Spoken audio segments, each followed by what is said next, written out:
Eh, hai adik-adik. Selamat datang lagi ke dalam rancangan Aigorit. Ya adik-adik. Sebenarnya Bang Topek ini lupa membeli minyak. Ya cerita Bang Topek ini mati tengah jalan. Adakah patut lupa? Sebenarnya Bang Topek ini jauh sudah menyuruh kita nih berbatu-batu mencari stesen minyak. Tahu adik-adik, minyak ini adalah sumber tenaga juga. Dan pernah adik-adik terfikirkah dari manakah datangnya minyak ini? Kalau adik-adik kan tahu, abang ada seorang kawan yang pakar dalam menggali minyak ini lah. Adik-adik kan tahu. Jom sama-sama transaksikan. Ini abang nyuruh kita dulu. Mana kita bang nih? Oi! Oi! Oi!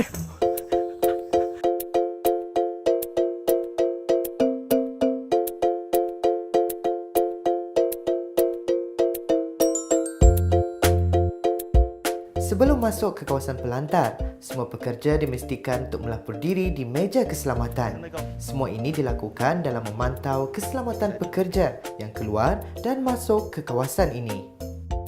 Assalamualaikum, saya Johari Haji Suhaili, bertugas di pelantar minyak ini.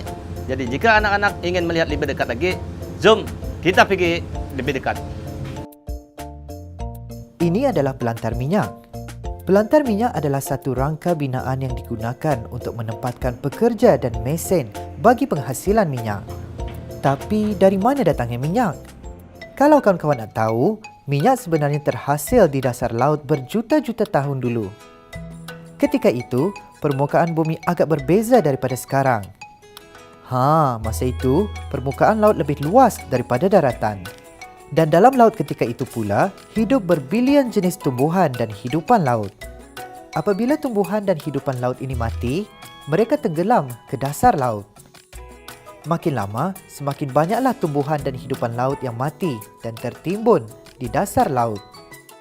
Apabila hakisan tanah berlaku, tanah dan batu-batu dari darat mula terbenam ke dasar laut dan meliputi hidupan laut yang telah mati itu. Tanah dan batu yang tertimbun kemudiannya membentuk beberapa lapisan. Dan makin lama, ia menjadi semakin berat. Berat batu dan haba dari bumi kemudiannya mula memampat tumbuh-tumbuhan dan bangkai haiwan sehingga ia menjadi cecair yang berwarna gelap dan pekat. Cecair inilah kita kenali sebagai minyak. Tapi proses ini tidak berlaku dalam sekelip mata sahaja tahu. Sebaliknya, ia mengambil masa berjuta-juta tahun lamanya. Setelah minyak terhasil, ia perlahan-lahan bergerak melalui lubang-lubang kecil di antara lapisan batu.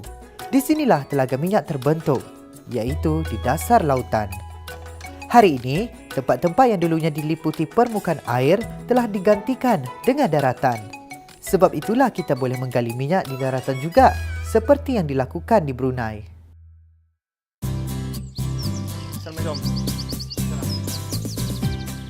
Encik Johari mempunyai tugas yang sangat penting di pelantar minyak ini. Beliau bertanggungjawab ke atas mesin-mesin ini dan juga pekerja-pekerja yang mengendalikannya. Encik Johari perlu memastikan mesin-mesin ini boleh berfungsi dengan baik.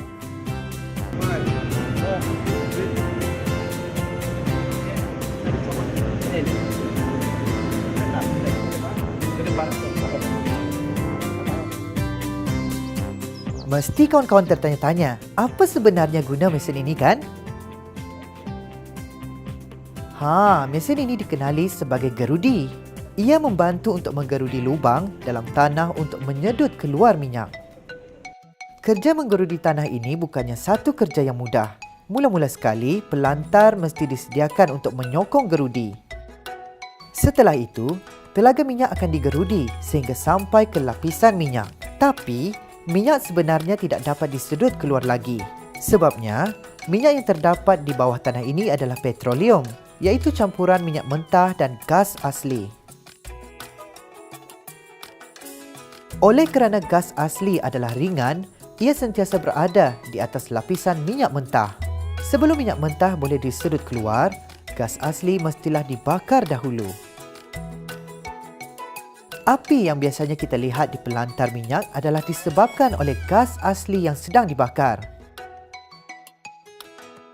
Setelah gas asli dibakar, barulah minyak mentah bolehlah disedut keluar.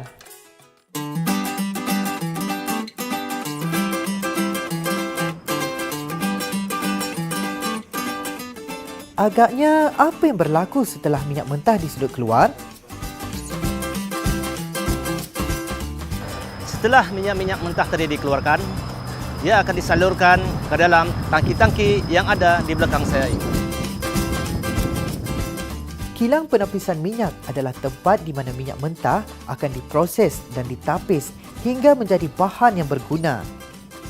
Kalau kawan-kawan nak tahu, tanpa proses penapisan, minyak mentah sebenarnya kurang berharga. Ini kerana tanpa penapisan, minyak mentah hanyalah sejenis cecair yang hitam, pekat dan melekit. Dan minyak mentah ini juga mengandungi bahan-bahan asing seperti garam dan lilin. Proses penapisan boleh mengasingkan bahan-bahan ini agar minyak yang diperolehi boleh digunakan. Tapi, bagaimana pula nak mengasingkan minyak?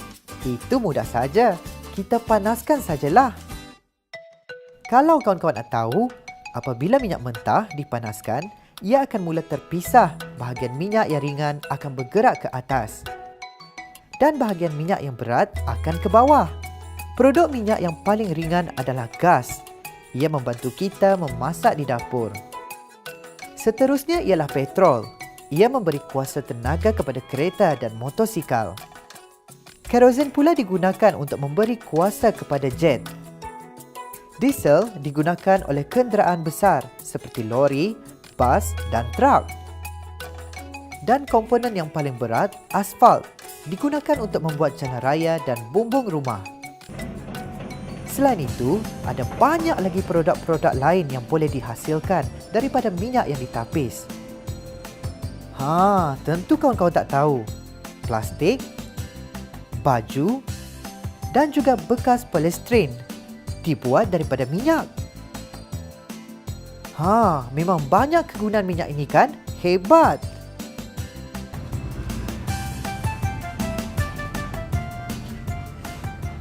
Ya adik-adik, sudah sepanjang hari saya bekerja di sini dan waktu saya bertugas pun sudah selesai.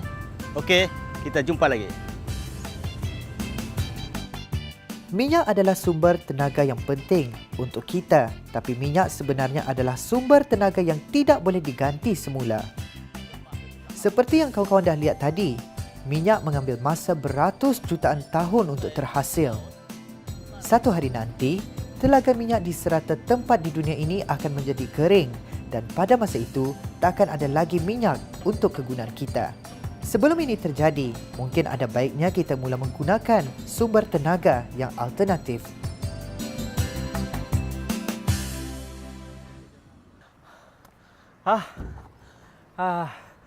Akhirnya Abang Topek sampai juga ke stesen minyak.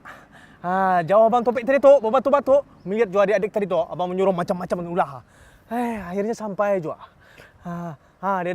Adik-adik tahukah? Kita ini banyak menggunakan sumber minyak sebagai tenaga. Cuba bayangkan kalau minyak ini tidak ada. Macam mana kita hidup? Ya tentu. Kita ini mesti mencari sumber tenaga yang dapat diperbarui. Seperti cahaya matahari, air dan angin. Baik tak Abang Topek. Bertanya lu tu orang pano. Sekarang dah sampat. Payah lagi. Kalian ni, Cak.